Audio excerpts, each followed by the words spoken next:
ایک ماں اپنے بیٹے کو بہت مار رہی تھی اور بیٹا روتا تھا، تو آس پڑوس کا ایک شخص تھا، وہ دیکھتا تھا کہ اس گھر میں کافی مغز ماری ہو رہی ہے، مار رہی ہے ماں، بیٹے کو پیٹتی ہے۔ ایک دن کہا گیا کہ اماں کیوں مارتی ہو اس بچے کو اتنا؟ کہا اس کے والد صاحب دنیا سے چلے گئے، میں گھر کام کاج کرتی ہوں، بڑی مشکل سے کوئی 2 پیسے کما کر لاتی ہوں کہ یہ پڑھائی کرے تو کچھ بن جائے گا تو ہمارے حالات اچھے ہو جائیں گے، مگر یہ اسکول بھی دیر سے جاتا ہے، دیر سے آتا ہے، کپڑے میلے ہوتے ہیں، میں تنگ آ گئی ہوں اس سے۔ اب وہ شخص جس کو یہ ساری اسٹوری پتا چلی، اگلے دن وہ سبزی لینے کے لیے مارکیٹ گیا، کیا دیکھتا ہے کہ یہ چھوٹا بچہ جو ایک دن پہلے ماں کی مار کھا رہا تھا، سبزی منڈی میں یہ بچہ نظر آیا۔ اب یہ بچے کو دیکھ کر اس نے کہا یہ تو وہی بچہ ہے جو کل پیٹا جا رہا تھا۔ وہ چپ کر دیکھنے لگا بچہ کر کیا رہا ہے، تو یہاں وہاں سے جو لوڈ ہو رہا ہوتا، سبزیاں جو لوڈ ہو رہی تھی گاڑیوں میں، تو اس میں سے کئی سبزیاں گر جاتی تھی، وہ ساری سبزیاں جمع کرتا تھا، پھر وہ سبزیوں کو جمع کر کے اپنی تھیلی میں بھر کر کسی دکان کے کونے میں جا کر بیٹھ جاتا فٹ پاتھ پر اور سبزیاں بیچا کرتا تھا۔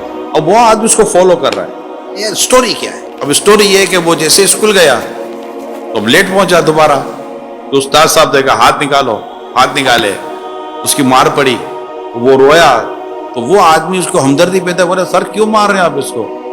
کہا یہ روزانہ لیٹ آتا ہے، اس کو روز مارو روز لیٹ آتا ہے، روز مارو روز لیٹ آتا ہے، بندہ ہے گدھا ہے، مانتا ہی نہیں ہے کوئی بات۔ اب اس کی سمجھ میں تو ساری کہانی آ گئی تھی کہ یہ ہے کیا۔ اس نے ٹیچر کو کہا کہ آپ ایک کام کریں، میں آپ کو انشاءاللہ اس کے تعلق سے کچھ بیان کروں گا۔ اگلے دن اس کی ماں نے پھر سے مارا پیٹا، وہی کپڑے میلے کر کے اور سارا حساب کتاب بنا کر وہ گیا تھا۔ اس سے اس کی اماں کو کہا کہ اس کو مارو نہیں، میری ایک بات سنو، میں آپ کو کچھ بتانا چاہتا ہوں۔ پھر وہ بچہ صبح جب اسکول کے لیے نکلا تو اس نے اس کی امی کو کہا کہ آپ فلاں جگہ پر آ کر دیکھیں کیا ہو رہا ہے۔ تو اس کی ماں کہیں چھپ کر اب دیکھ رہی تھی بیٹا کیا کر رہا ہے۔ اس سے فون کر کے استاد صاحب کو بلایا، ٹیچر کو، کہ ذرا آ کر دیکھیے کہ بچہ کیا کر رہا ہے۔ اب دونوں کونے میں کہیں الگ الگ پلیسمنٹ کر دی اور چپ کر دیکھ رہے تھے، تیسرا یہ آدمی تھا جو ان کو دکھا رہا تھا۔ اب بچہ وہی روٹین، وہی سبزیاں جمع کرنا، سبزیوں کو تھیلی میں ڈالنا، سبزیاں بیچنا، کپڑے میلے ہو جانا، پھر وہ لیٹ گیا اسکول۔ اب وہ ٹیچر تو دیکھ ہی رہا تھا، اسے پہلی بار دیکھا تھا کہ ہو کیا رہا ہے بچہ، یار یہ تو مجبور ہے۔ جیسے بچہ اسکول گیا، جا کر اس نے کلاس کے اندر بینچ پر اپنا بیگ رکھا، سر کے پاس گیا، ہاتھ نکال دیا، مارو۔ وہ مارنے کے بجائے وہ ٹیچر نے بچے کو اپنے سینے سے چپٹا لیا، خوب رویا۔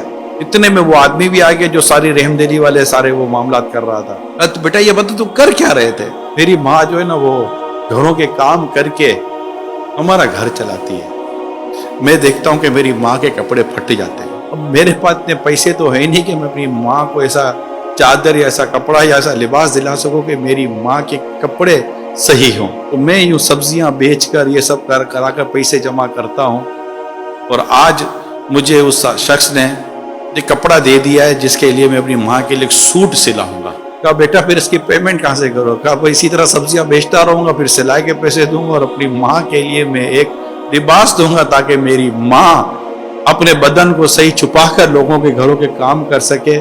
میں اسی لیے میری ماں کی بھی مار کھاتا ہوں، اپنے ٹیچر کی بھی مار کھاتا ہوں، میں سب کچھ کرتا ہوں تاکہ میں اپنی ماں کا ایک اچھا سا لباس سلوانے میں کامیاب ہو جاؤں۔